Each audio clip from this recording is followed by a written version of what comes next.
Bismillahirrahmanirrahim. Assalamualaikum warahmatullahi wabarakatuh. Hai, halo. Bagaimana kabarnya teman-teman? Semoga selalu sehat ya. Nah, kali ini kita akan membahas tentang Axios, teman-teman. Kalau kemarin kita sudah membahas yang namanya Fetch ya, kita sudah membahas beberapa menit, 15 menit kalau tidak salah, kita membahas yang namanya Fetch.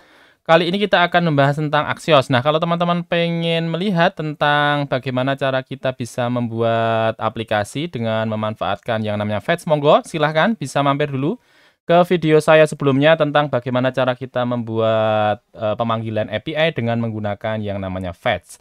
Nah, kalau Axios yang akan kita bahas kali ini, teman-teman bisa lihat di dokumentasinya. Kita menuju ke alamat github.com, kemudian Axios/Axios ya. Di sini sudah disampaikan beberapa hal di bagian README tersebut. Ada beberapa yang perlu kita lihat di sini bahwa dia sudah support beberapa browser ya. Ada Chrome, Firefox, kemudian Safari, Opera, dan sebagainya, dia sudah support. Kalau misalnya kita akan menggunakan si Axios tersebut di Node.js atau misalnya dengan menggunakan React, teman-teman bisa melakukan instalasi dengan npm install kemudian diikuti dengan Axios ya. Bedanya kalau misalnya kita menggunakan kemarin yang Fetch, kita tidak perlu melakukan instalasi ya, karena dia sudah merupakan built-in dari si JavaScript-nya, jadi langsung bisa kita gunakan. Nah, kalau yang namanya Axios ini kita perlu install terlebih dahulu ya, npm install kemudian Axios. Begitu juga kalau misalnya kita akan menjalankannya di HTML yang kita miliki, kita perlu melakukan pemanggilan dari package yang dimiliki Axios tersebut, kita perlu masukkan ini, kemudian kita langsung jalankan. Nah, kalau kita lihat beberapa ulasannya bahwa yang namanya Axios ini punya beberapa kelebihan dibandingkan dengan Fetch ya. Nah, apa saja kelebihannya? Kita coba langsung saja di script kita ya. Kita copy ini karena kita akan menjalankan yang Axios. Kita copy ini, kemudian kita menuju ke Visual Studio Code yang kita miliki. Di sini saya menggunakan index.html, kemudian dari index HTML itu dia memanggil javascript.js. Bentar, saya munculkan dulu si konsolnya. Konsol muncul, oke, bagian kanan konsol, bagian kiri adalah dari scriptnya. Oke ya. Kita coba di JavaScript, kita konsol dulu, pastikan bahwa sudah tersambung, console.log. Mantap, gitu ya. Save, ups, console.log teman-teman, kok console.log. Console.log, oke, sudah tertulis ya, mantap. Baik, sekarang kita akan menjalankan yang namanya Axios. Karena kita akan menjalankan Axios, kita perlu include-kan tadi script-nya. Oke, yang file ini. Oh, bukan file ya. Yang script ini kita ikutkan di HTML kita blok, kemudian Ctrl+C. Lanjut, lompat ke bagian index.html kita kopikan di sini. Oke, Ctrl+V saja. Baik, seperti ini. Kemudian kita fokus ke bagian javascript.js yang kita miliki. Konsol hilang lagi, kita munculkan. Oke ya, kita sudah di bagian konsol. Nah, sekarang kita akan menggunakan API yang kita gunakan kemarin ya. Alamatnya ada di, sebentar, kita tuliskan di sini saja ya, di bagian atas. Var URL-nya kita kemarin ada di reqres ya. https reqres.in API users ya. Ini adalah API yang akan kita gunakan. Kemarin kita sudah menggunakannya di Fetch kita ya. Sekarang kita akan coba. Pertama kita coba dulu menggunakan yang namanya Fetch ya, biar kita bisa punya perbandingan antara Fetch dengan si Axios. Kalau kita akan manggil yang namanya API di Fetch, kita masukkan, ya ini adalah Fetch. Kemudian kita masukkan dengan menggunakan kurung. Di dalam kurung kita masukkan URL-nya, misalnya ini. Kemudian kita misalnya kalau yang ini dia manggil semua data ya. Sorry. Kita ambil salah satu saja, misalnya di sini kita masukkan slash, kemudian 1. Oke, seperti itu. Kemudian kita masukkan dengan then. Kemudian kita munculkan dengan menggunakan response. Response, apakah sudah selesai? Belum, teman-teman. Kita perlu merubah dari response tersebut ke bentuk JSON. Seperti ini. Kemudian kalau misalnya sudah, baru kita munculkan ke dalam data ya. Misalnya data. Kemudian kita munculkan di sini. Console.log. Kemudian kita munculkan datanya, dia akan berbentuk objek ya. Kita bentukkan data sekalian, response.data. Respon. Oke, bukan respon tapi data.data. Oke, kita lihat. Dia munculkan datanya, ada ID-nya adalah 1, emailnya George, bacanya George gitu mungkin ya. .blood regress.in ya. Ini adalah data yang kita dapatkan ketika kita memanggil dengan menggunakan fetch. Kemudian kita masukkan ID-nya adalah 1. Kemudian kita misalnya di sini masukkan juga untuk catch-nya ya. Catch dia akan dipanggil ketika ada error. Kita masukkan error. Kemudian kita keluarkan di sini kalau misalnya ada error console.log. Kemudian di sini kita masukkan error 2 plus error seperti ini. Oke, dia tidak menampilkan error ya, karena memang datanya sudah sesuai dengan yang kita panggil ID-nya. Nah, ini dengan menggunakan fetch ya, teman-teman. Dengan menggunakan yang namanya fetch. Nah, bagaimana cara kita memanggil dengan yang namanya Axios? Oke, kita blok saja, kemudian kita komen dengan menggunakan Ctrl, kemudian slash. Di bagian Visual Studio Code, Ctrl slash. Dia akan menjadi komen. Kemudian kita akan panggil dengan menggunakan yang namanya Axios. Kalau pakai Axios, kita masukkan axios.get, kemudian kita masukkan ke dalam kurungnya, URL-nya kita masukkan, kemudian kita kopikan di bagian Axios-nya. Oke, seperti ini. Kemudian kita bentuk juga, sama, karena dia bentuknya adalah promise, kita bentuk dengan then. Oke, ketika kita bentuk then, apakah kita perlu merubahnya kepada JSON?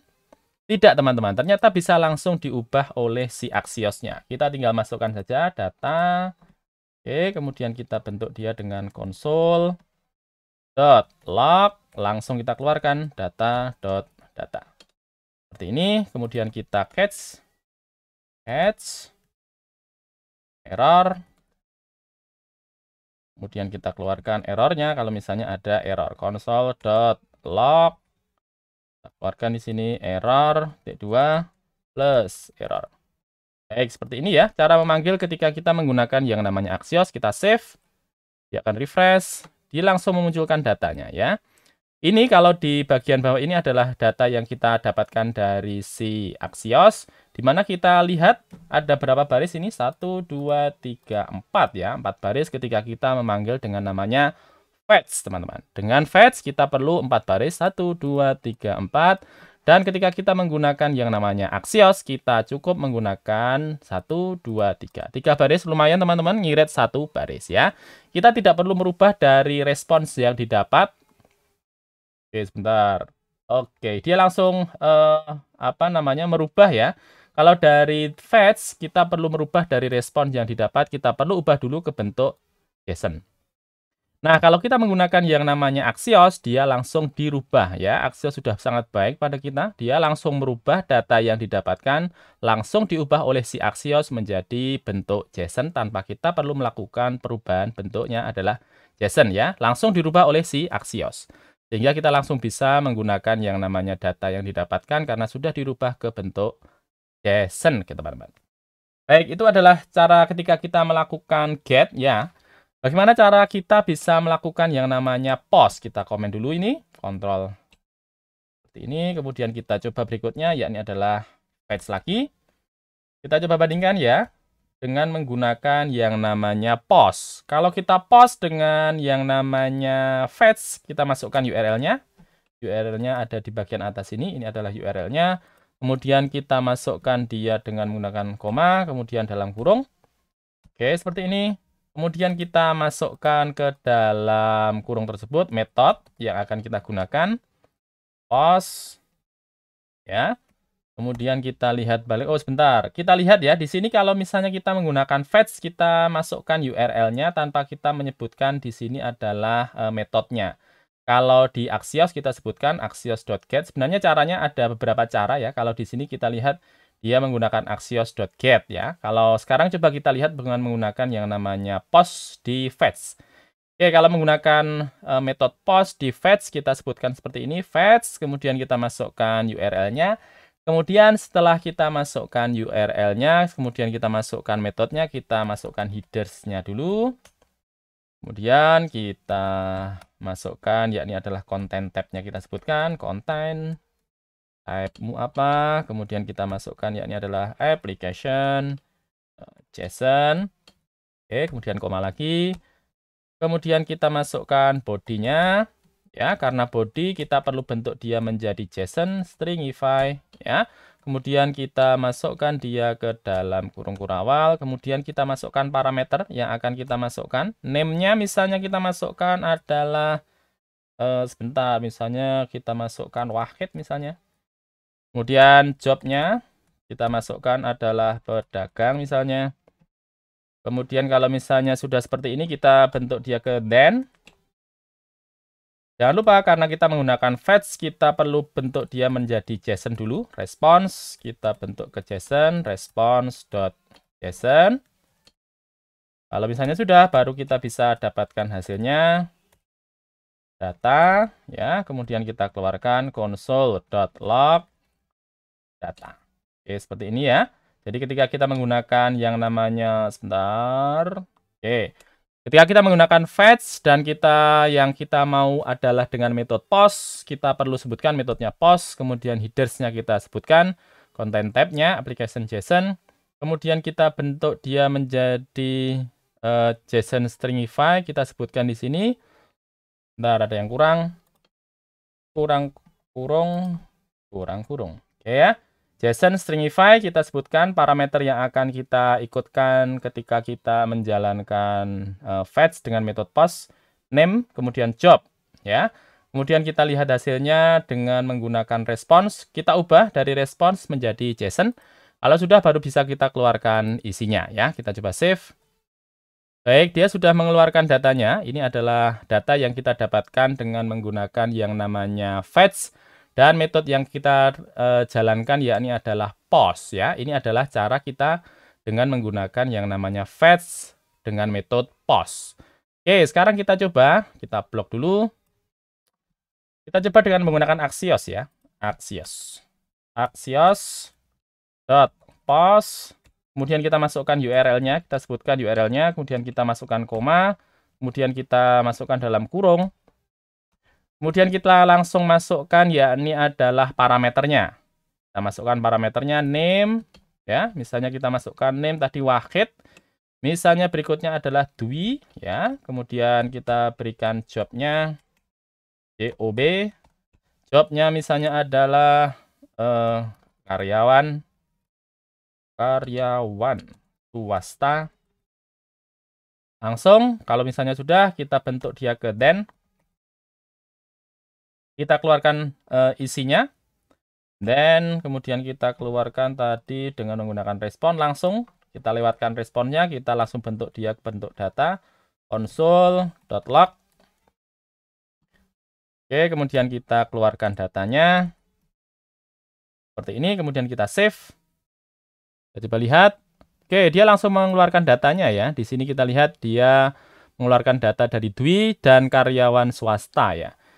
Coba lihat lagi, di sini kita menggunakan berapa baris ketika kita menggunakan Axios? 1, 2, 3, 4, 5. 5 baris ya. Sekarang kita coba hitung dari yang namanya fetch ketika kita melakukan post. 1, 2, 3, 4, 5, 6, 7, 8, 9, 10, 11, 12. 12 baris, sedangkan kalau pakai Axios kita pakai 1, 2, 3, 4, 5. 5 sama 12 teman-teman. Silahkan pilih mau yang 5 baris atau yang 12 baris ya. Itu kalau misalnya kita menggunakan Axios dan dengan menggunakan metode post.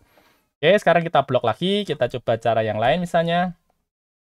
Sekarang kita coba eksperimen yang lain. Misalnya dari fetch seperti ini. Kemudian kita masukkan URL-nya. Kemudian kita panggil salah satu parameter yang salah misalnya. Kalau sebelumnya kita pakainya adalah parameter ID-nya 1 ya. Sekarang kita masukkan ID-nya adalah X ya. Yang berarti nanti tidak akan ada isinya. Kemudian kita bentuk menjadi then. Kemudian kita bentuk then. Setelah then kita langsung bentuk response saja. Response. Kemudian kita keluarkan dalam console.log. Kita lihat apa isi yang didapatkan ketika dia menggunakan data yang salah, IP yang salah, API yang salah ya, API yang salah. Oke. Then lagi, oh bukan then, langsung kita catch saja. Catch. Ya. Kita catch, kita lihat dengan error, kemudian kita lihat errornya console.log ya. Kemudian kita coba apa error sebenarnya? Error B2 plus error seperti ini. Kita coba save. Kita lihat dia tidak memunculkan data errornya ya, jadi dia ditangkap sebagai data yang benar ya. Walaupun kalau misalnya kita lihat dia memberikan sinyal 404, responnya 404, tapi tidak dianggap sebagai error oleh si fetch ya, karena dia menggunakan fetch, maka setiap yang didapatkan dari fetch dianggap benar karena dia ketika lihat di responnya, dia oke-nya walaupun false, oke-nya walaupun false, tapi dia memberikan respons. Nah, sekarang coba kita blok ini. Ya, kita akan coba di bagian Axios, teman-teman. Masukkan Axios. Kemudian kita masukkan URL-nya. Kemudian kita bentuk, oh sebentar, ini X-nya kita ikutkan. Kemudian kita masukkan then-nya. Then kita keluarkan dari response. Oke, kemudian kita console.log. Tadi response, kita copy, masukkan di sini. Kemudian kita keluarkan lagi adalah catch, apakah dia ditangkap sebagai error oleh si Axios. Error, kita keluarkan console.log. Terus kita kopikan saja di sini. Masukkan di sini. Ya, seperti ini, kemudian kita save. Ini kita akan menggunakan yang namanya Axios ya. Sorry, get-nya belum ikut. Axios.get. Kita save. Oke, dia memberikan pesan error ya. Kalau kita menggunakan yang namanya fetch tadi, dia tidak mengeluarkan error. Tapi ketika kita menggunakan yang namanya Axios, dia menampilkan pesan errornya. Di sini ada tulisan error, request failed, status code 404. Jadi oleh si Axios, ketika kita memanggil data dengan alamat yang salah, oleh si Axios sudah ditangkap bahwa data yang kita ambil tersebut bukan merupakan data yang benar karena tidak memberikan hasil karena dia memberikan pesan 404. Nah, itu tadi pembahasan kita tentang fetch dan juga Axios, dimana kalau misalnya kita lihat, kita rangkum sebentar. Dengan menggunakan fetch, teman-teman, kita perlu menambah satu baris di sini. Kita perlu merubah dari data yang sebelumnya ada, responsnya kita perlu bentuk kepada JSON. Sedangkan Axios tidak. Oke.